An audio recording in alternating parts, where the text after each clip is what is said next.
Баршаңызға қайырлы күн достар. Бүгін сіздермен глазурдан осындай әдемі декорларды дайындайтын боламыз. Видеоны соңына дейін көріңіздер. Ең алдымен ақ шоколадымызды водяной баняда ерітіп аламыз. Өзімізге ыңғайлы болу үшін кондитерді мешокқа құйып аламыз. Алдын ала дайындап қойған силиконовый формаларымызға әдемілеп құйып шығамыз. Ең алдымен орташа болып шығатын шарикке ақ шоколадтарымызды құйып аламыз.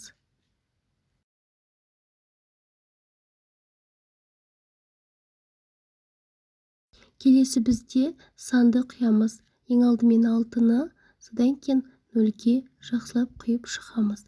Теп-тегіс болатындай етіп құйып шығамыз. Келесі силиконовый формамыз біздің ең кішкентай дөңгелекше формамыз.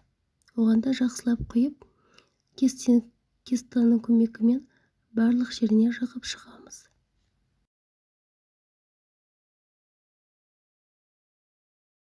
Шетіне шығып қалған шоколадтарымызды осындай лопатамен сүртіп аламыз. Енді орташа болып шығатын шариктерді де оны кестаның көмегімен жақсылап жан-жағына жағып шығамыз. Және де артық шоколадын төгіп тастаймыз.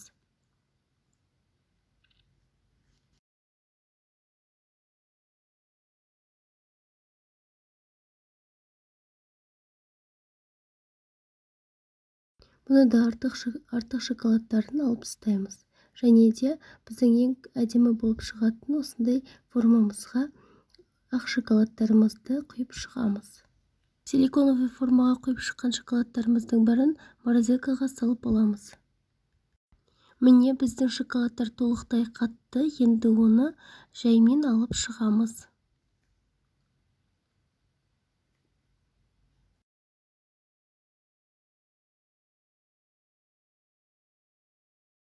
Енді ең кішкентай шоколадтарымызды да жаймен алып шығамыз.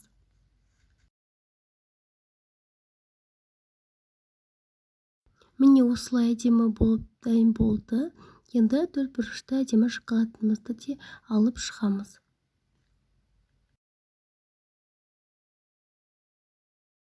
Міне силиконовый формамыздағы сан да қатып, оны да жаймен алып шығамыз.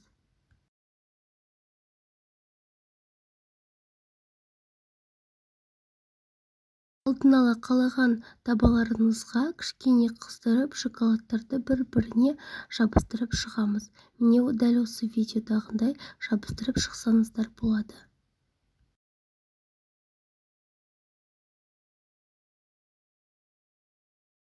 Кішкентай шариктерімізді де жабыстырып шығамыз. Мен сары түсті кондуринге этил спиртін қостым және біздің шоколадтарымыздың үстіне жағып шығамыз. Бәрін толықтай етіп жағып шығамыз. Сіздер шоколадты шариктерді бояса қалаған түске бояуларыңызға болады. Және де этил спиртін қоспай-ақ құрғақ кондуринмен боясаңыздар да болады. Дәл осы видеоны соңына дейін көріп, сіздерге видео ұнаса лайк басып комментарий жазуды ұмытпаңыздар. Сіздермен болған Жансұлу.